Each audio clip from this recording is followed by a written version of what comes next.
Consider a situation which is a ring, ring है, solid cylinder, solid sphere, roll down on the same inclined plane without slipping.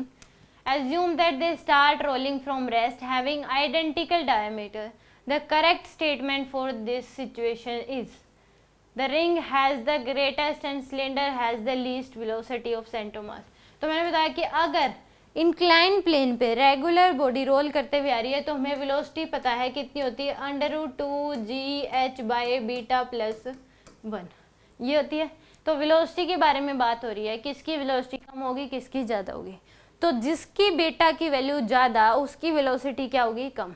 Beta की value जिसकी ज़्यादा तो velocity क्या होगी, कम।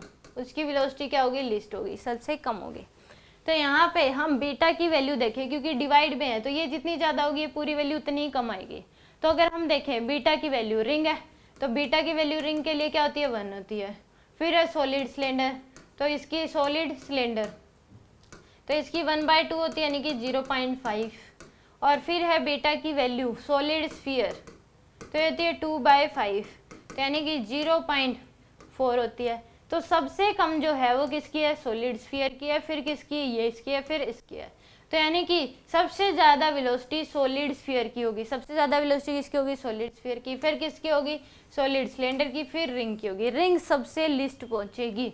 तो यहाँ पे यानी कि बीटा की वैल्यू जिसकी कम वो उसकी वेलोसिटी सबसे ज़्यादा, और वो क्या होगी इस केस में, उसकी वेलोसिटी क्या होगी, सबसे ज़्यादा होगी। और उसका एक्सेलरेशन भी सबसे ज़्यादा होगा। एक्सेलरेशन अगर पूछ लेता तो क्या होता है, g/θ/β+1 ये होता है। तो बीटा की वैल्यू जिसकी कम होगी एक्सेलरेशन उसका ज़्यादा होगा। या ऐसा भी सोच सकता है, तो इसका एक्सेलरेशन सबसे ज़्यादा, फिर इसका, फिर इसका।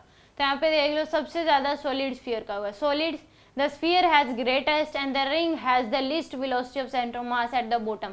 तो ये बात इसकी सही है, सी ऑप्शन क्या होगा इसका करेक्ट है। सिलेंडर की नहीं है, पहले स्फीयर की है, फिर सिलेंडर की है, फिर रिंग की है। तो रिंग स्फीयर सिलेंडर स्फीयर की सबसे ज़्यादा वेलोसिटी होगी।